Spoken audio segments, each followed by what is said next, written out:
everyone! Today we'll be making a traditional pineapple upside down cake with a couple modifications that have been made to make it easier for you and to enhance the flavor of the pineapple. What you'll need for this recipe is all here on this table. First you're going to need a box of Duncan Hines Pineapple Supreme cake mix, 1 1/3 cups of pineapple juice, 3 eggs, a bottle of maraschino cherries,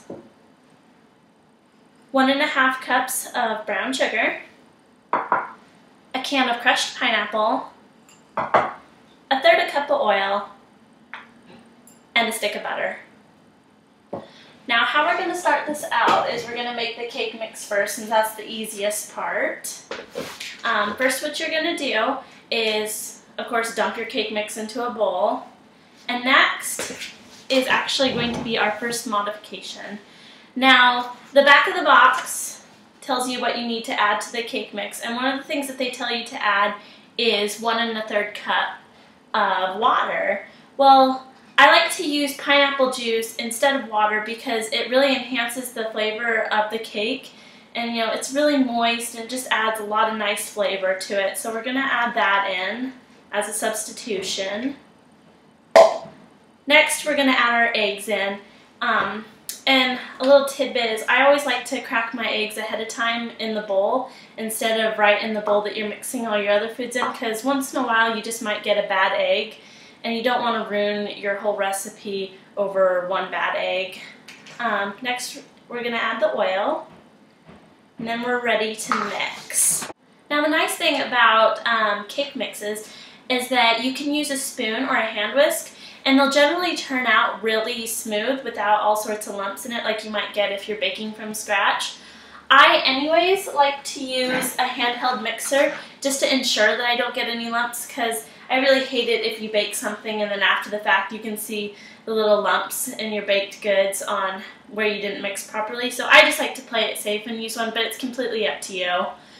Well, any way you'd like, we're going to mix this up and then we'll move on to the next step.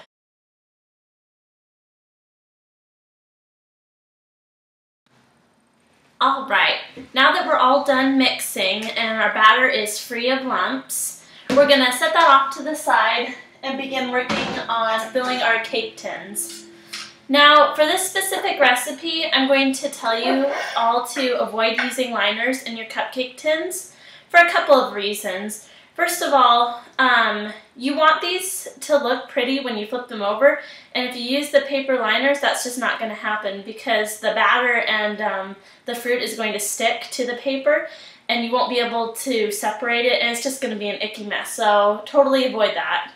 However, since we're not using liners, you're going to really need to coat these good so your cakes will pop out and look pretty. So we're just going to take this and we're going to spray, get a nice thick coating on. There we go. For all the cups and everything. Alright, now the first thing we're going to do is we're going to take our stick of butter, which is now melted butter, and just take a regular dining spoon. It doesn't have to be a teaspoon, tablespoon, or anything. Just a regular spoon, and you're just going to take a spoonful of butter and put it into each cup. Just do that for each individual one. Exact measurements don't really matter in this case. We just want to get a good amount in each one. Alright.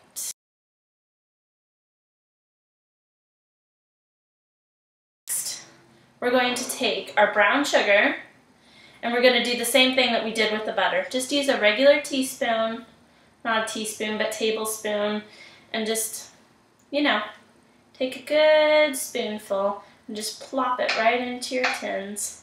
Don't have to worry about mixing it or anything. When it melts in the oven, it'll all get mixed together, so it'll be fine.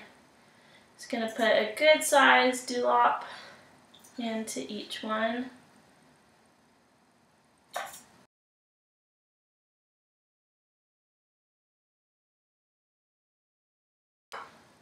So this is basically what yours should look like so far. Alright, next we're going to dig into our bottle of maraschino cherries. Now, an interesting thing that I found when I was going to the supermarket today was that red isn't the only color that these things come in. They come in blue, orange, yellow, green. So there's really no right way to do this. Pick any color you want. I just stuck with red because it's traditional. But we're just going to place a maraschino cherry in the center of each one of our little cake tins right there. The awesome thing about not melting the sugar and butter together in this particular recipe is that the sugar is somewhat still intact, so you can kind of dig your cherry into the cake tin and have it stay in place in the center. Right. All right. Nice. Alright, now moving on to the second modification that I made to this recipe. A typical pineapple upside down cake asks you to use pineapple rings because when you're making them in a cake, it really does give it a beautiful look when it's all finished to have the rings sitting on top of the cake. But the truth of the matter is that when you're making them in cupcakes, the rings are too big to fit. So you have a couple of options. You can use pineapple chunks and just divvy them up into little slices and put them around the cherries. Or you can just do what I'm doing today, which is use crushed pineapple. And what we're going to do with the crushed pineapple is we're just going to take a decent sized dollop in our hands and we're going to place it right on top of our maraschino cherry in the cake pan. Just take a little bit, not a lot, because you want to have room for your cake batter.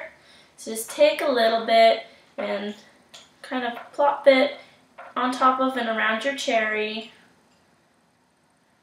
And do that to each individual one.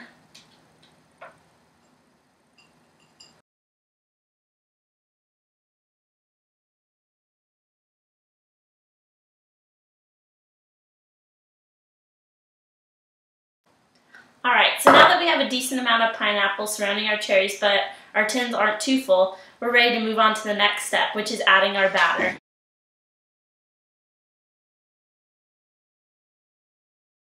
Now our last and final prep stage before putting our mini pineapple upside down cakes into the oven is going to be to spread the batter on top of the maraschino cherry and pineapple and brown sugar mix.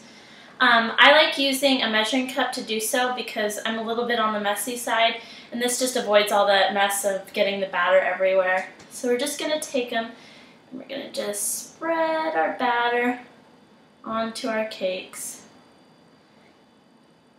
Now we don't want to overfill our tins, but we can get them a decent filling size. So we're just going to continue adding the batter.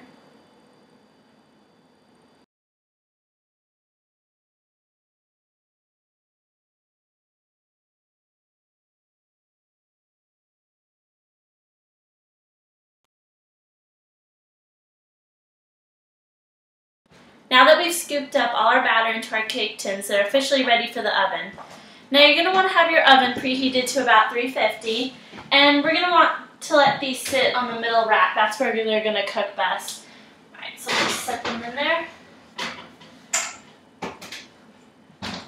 Now they're going to need about 20 minutes to cook, give or take a couple minutes. The way you can see if they're done is by using the toothpick method. That's what I always use. And you just take a toothpick and you stab it into the center, and if it comes out clean, it means it's done. Alright, so we'll check back in 20 minutes and see how these things turned out. Now that our cakes have completely cooled and are sitting out to rest for 5 minutes, we're going to prepare our surface for flipping them over. Now, when you flip these over, they aren't going to come out exactly perfect. You're going to have some drizzle here and some fruit falling out there a little bit. So in order to avoid having a really big mess to clean up after this, we're going to just coat our area with some wax paper so we can just scoop it up and be done with it after. So we're just going to some out like that. Let's take a couple pieces.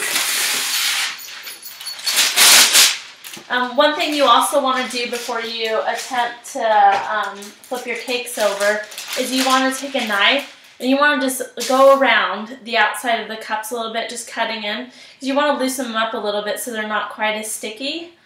All right, now flip them.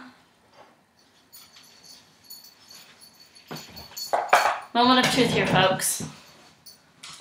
Alright, now we want to do this quickly, but carefully at the same time, because we don't want to get it everywhere. Alright.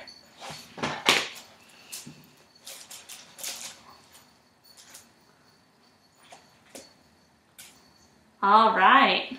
Oh! Got a couple sticking ones in there, but that's okay, we'll get them out. Look at that!